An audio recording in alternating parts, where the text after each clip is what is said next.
السلام علیکم ورحمۃ اللہ وبرکاتہ۔ آج کے خطبے کا عنوان ہے یوم عرفہ اور عید الاضحیٰ کے احکام و مسائل۔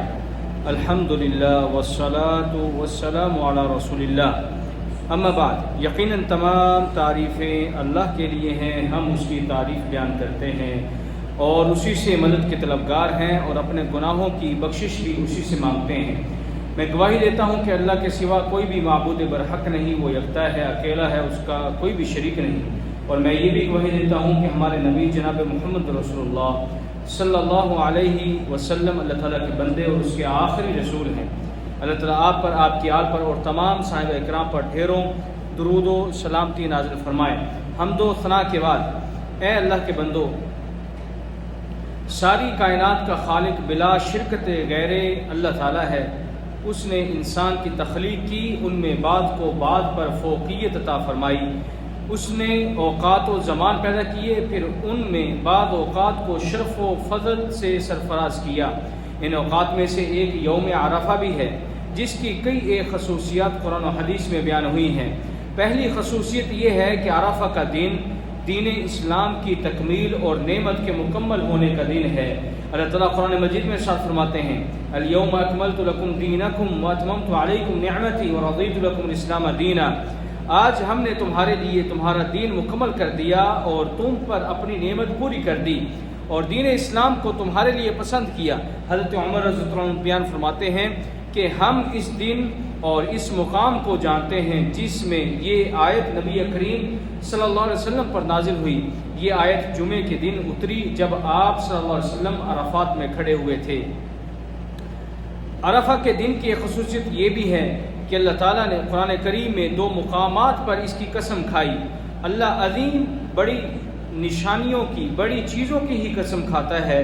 اللہ تعالیٰ کے اس فرمان میں مشہود سے مراد یہی دن ہے، وشاہد و مشہود۔ چنانچہ حضرت ابو ہریرہ رضی اللہ عنہ بیان فرماتے ہیں کہ نبی کریم صلی اللہ علیہ وسلم نے ارشاد فرمایا، شاہد سے مراد وہ جمعے کا دن اور مشہود سے مراد عرفہ کا دن اور موعود سے مراد قیامت کا دن ہے۔ اے اللہ کے بندو، اللہ کے فرمان والشفع والوتر میں والوتر سے مراد بھی یوم عرفہ ہی ہے۔ حضرت جابر رضی اللہ تعالیٰ عنہ بیان فرماتے ہیں کہ نبی کریم صلی اللہ علیہ وسلم نے ارشاد فرمایا کہ آیت میں عاشر سے مراد ذوالحجہ کے 10 دن ہیں اور وتر سے مراد عرفہ کا دن اور شفع سے مراد قربانی کا دن ہے۔ عرفہ کے دن کی ایک خصوصیت یہ بھی ہے کہ اس دن کا روزہ 2 سال کے گناہوں کا کفارہ ہے۔ حضرت ابو قتادہ رضی اللہ عنہ سے مروی ہے کہ نبی کریم صلی اللہ علیہ وسلم نے ارشاد فرمایا، عرفہ کے دن کا روزہ میں اللہ سے امید رکھتا ہوں کہ پچھلے سال اور اگلے سال کے گناہوں کا کفارہ بن جائیں گے۔ عرفہ کے دن کی ایک خصوصیت یہ بھی ہے کہ وہ حرمت کے مہینے میں واقع ہوتا ہے۔ اس سے پہلے بھی حرمت والا مہینہ آتا ہے اور اس کے بعد میں بھی حرمت والا مہینہ آتا ہے۔ عرفہ کے دن کی ایک خصوصیت یہ بھی ہے کہ وہ جہنم سے رہائی پانے کا دن ہے۔ اس دن اللہ بندوں سے قریب ہوتا ہے اور اللہ تعالیٰ فرشتوں کے سامنے عرفہ میں وقوف کر رہے حاجیوں پر فخر و مباحات کا اظہار کرتا ہے۔ یہ 3 خصوصیات ہیں جن کا ذکر ایک ہی حدیث میں آیا ہے۔ چنانچہ نبی کریم صلی اللہ علیہ وسلم نے ارشاد فرمایا، اللہ عز و جل اللہ تعالیٰ عرفہ کے دن سے زیادہ کسی اور دن بندوں کو آگ سے آزاد نہیں کرتا۔ اللہ بندوں سے قریب ہوتا ہے، پھر اور قریب ہوتا ہے، پھر ان کی وجہ سے فرشتوں کے سامنے اظہار فخر فرماتا ہے اور کہتا ہے کہ یہ لوگ کیا چاہتے ہیں۔ حضرت عبداللہ بن عمر بن عاص رضی اللہ عنہ سے مروی ہے کہ نبی کریم صلی اللہ علیہ وسلم نے ارشاد فرمایا، اللہ تعالیٰ عرفہ کی شام میں عرفہ کے وقوف کر رہے حاجیوں پر فرشتوں کے سامنے اظہار فخر کرتا ہے اور کہتا ہے، دیکھو فرشتوں، میرے بندے پراگ گندہ بال اور غبار آلود یعنی سفر کی مشقت برداشت کر کے میرے دربار میں حاضر ہو گئے ہیں۔ عرفہ کے دن کی ایک خصوصیت یہ بھی ہے کہ اس دن کی جانے والی دعا کی قبولیت کا امکان بہت زیادہ ہوتا ہے۔ چنانچہ نبی کریم صلی اللہ علیہ وسلم نے ارشاد فرمایا، سب سے بہتر دعا عرفہ والے دن کی دعا ہے، اور میں نے اب تک جو کچھ بطور ذکر کہا ہے اور مجھ سے پہلے جو دوسرے نبیوں نے کہا ہے ان میں سب سے بہترین دعا یہ ہے، لا الہ الا اللہ وحدہ لا شریک لہ لہ الملک ولہ الحمد وہو علی کل شیء قدیر۔ عرفہ کے دن کی ایک خصوصیت یہ بھی ہے کہ اس دن حج کا سب سے عظیم رکن ادا کیا جاتا ہے جو کہ وقوف عرفہ ہے، جیسا کہ نبی کریم صلی اللہ علیہ وسلم کی حدیث سے آپ نے فرمایا حج عرفات میں ٹھہرنا ہی ہے۔ اے اللہ کے بندو، یہ وہ خصلتیں ہیں جن سے اللہ نے عرفہ کا دن کو مختص فرمایا ہے۔ اس کے مقام و مرتبہ اور عظمت و اہمیت کے پیش نظر اس لیے ہمیں ان فضیلتوں کو اعمال صالحہ کے ذریعے حاصل کرنے کے لیے اللہ کی مدد طلب کرنی چاہیے، ان سے اپنے دامن مراد کو بھرنے کے لیے ایک دوسرے سے آگے بڑھنے کی کوشش کرنی چاہیے اور اللہ سے اجر و ثواب کی امید رکھنی چاہیے، کیونکہ آج عمل کا موقع ہے اور حساب و کتاب نہیں، اور کل حساب ہوگا اور عمل کا موقع نہیں ہوگا۔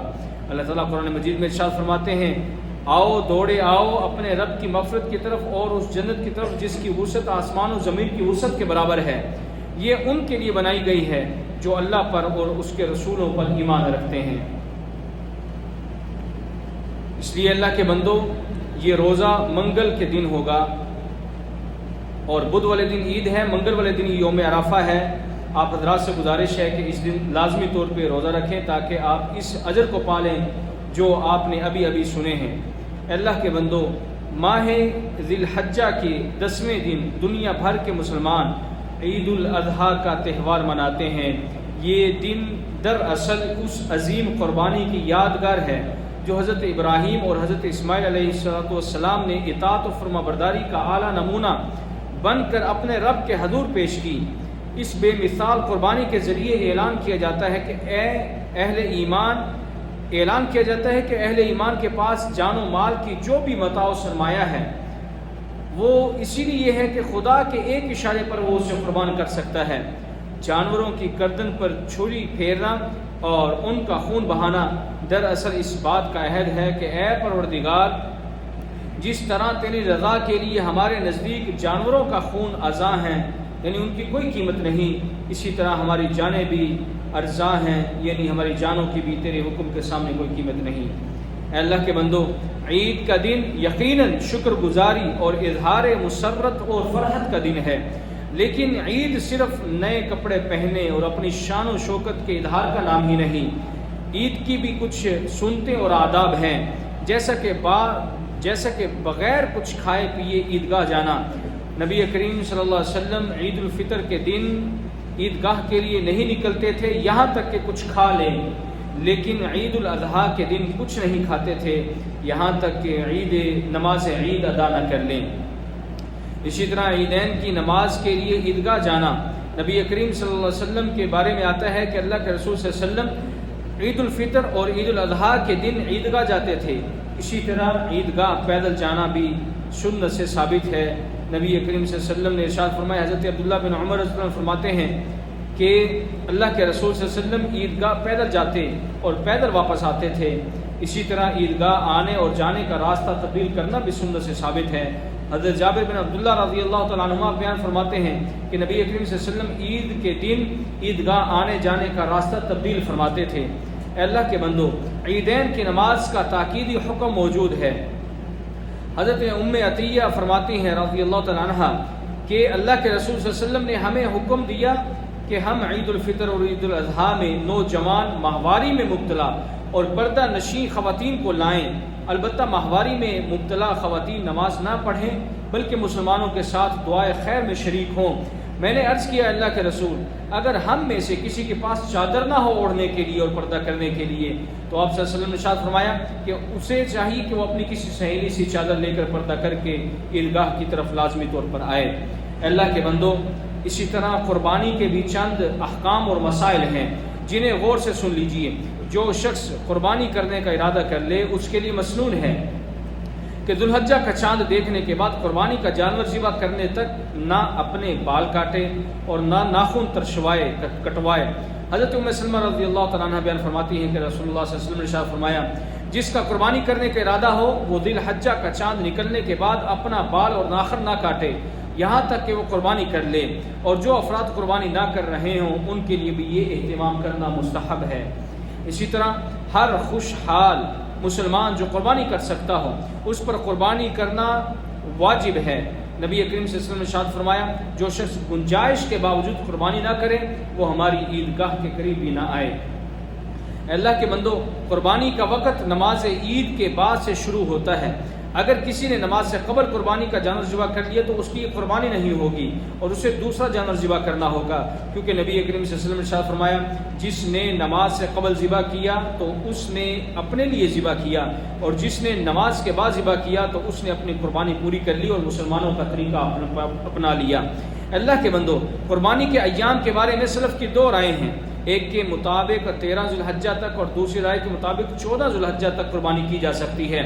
دوسری رائے قوی ہے اس لیے کہ اس کی تائید نبی حدیث نبوی صلی اللہ علیہ وسلم سے بھی ہوتی ہے، کیونکہ آپ نے فرمایا ایام تشریق کے تمام دن ذبح کے لیے ہیں، البتہ پہلے دن یعنی 10 ذی الحجہ کی قربانی افضل ہے، جسے یوم النحر کہا جاتا ہے۔ یعنی یوم النحر ایک دن اور ایام تشریق اس سے اگلے 3 دن، ٹوٹل 4 دن میں قربانی کی جا سکتی ہے، لیکن افضل ترین دن یوم النحر ہی ہے جس میں قربانی کی جائے۔